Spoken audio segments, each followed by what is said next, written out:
Geçtiğimiz hafta merkez üssü Irak Kürdistan'ın Halepçe kentinin 32 kilometre güneybatısında meydana gelen 7.3 şiddetindeki depremde hasarlar meydana gelmişti.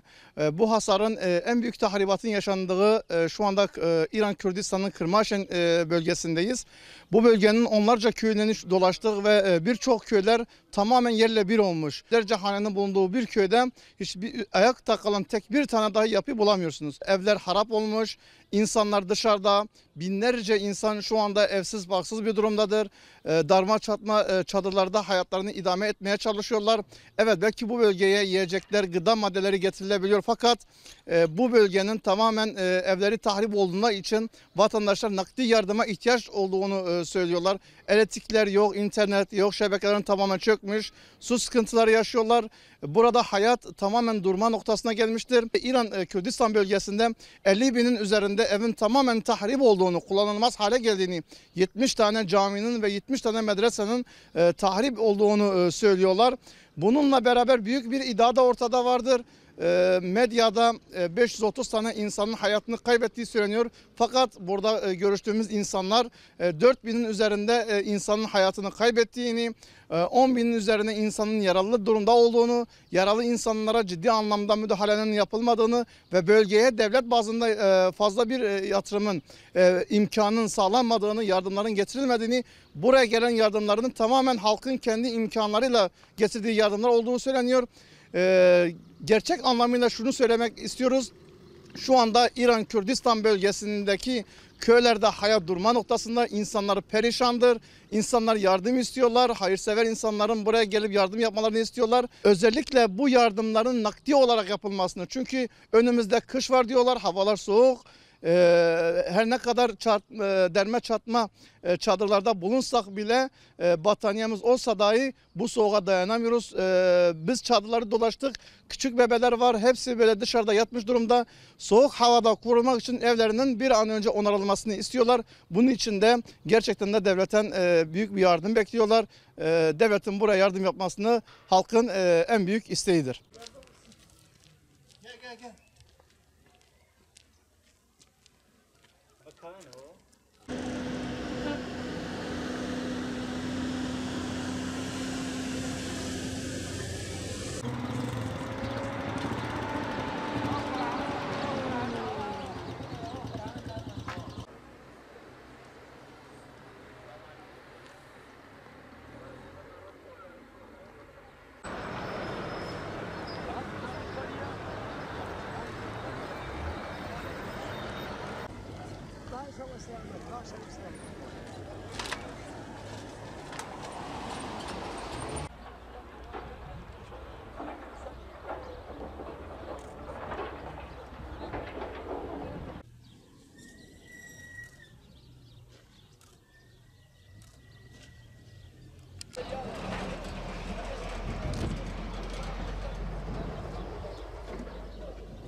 خیلی کتیم خاصه تو ان شاء الله مقدر هر کشته نداوه کشته تن نداوه خواهی أتي والله وأتي الرسول يجي إيمان ومن بي إيمان والرسول كان يخوابي وبيغمبر وأتي الله وأتي الرسول إيمان ومن بي إيمان والرسول لا بي من يعمل مثقال ذرة خيرا يرى ومن يعمل مثقال ذرة مثقال خير كي لا يخوي قولا قمنايا مثقال شر جاء أو نخاسي كي تابي خنباني ميزانك منو تم 2 كيلو ملكه وتنا 3 كيلو بس 3 كيلو باش من بيه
ساكنة أنا çadırı. Abi saat bir.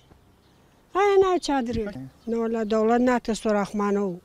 Her خیری مردم devlet her kıyat tesor rahman. مرد فرا مرد. 150. مر فوتی کرد 150.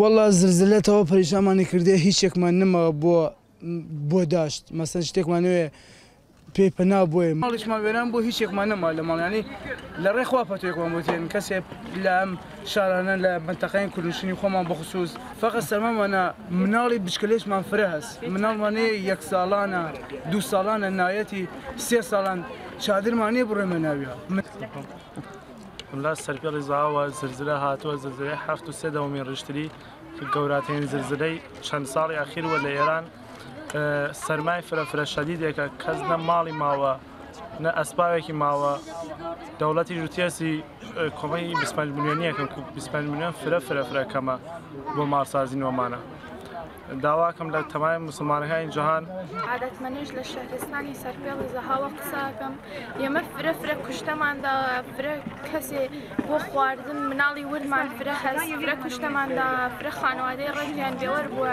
ئینتیزارمان هەست لە مسلمانانی جیهان بێنە کۆمەکمان ئێمە فرە احتیاجمان هەست بۆ کۆمەکی ئەوانە ئێمە ئەلان محتاجی کۆمەکی گشتمان مسلمانی ئینتیزارمان هەست لە هەموو یعنی لە تەواوی جیهانەوە بێنە یارمەتیمان بدەن ئێمە الان محتاج یارمەتی ئێوەین زۆر سپاس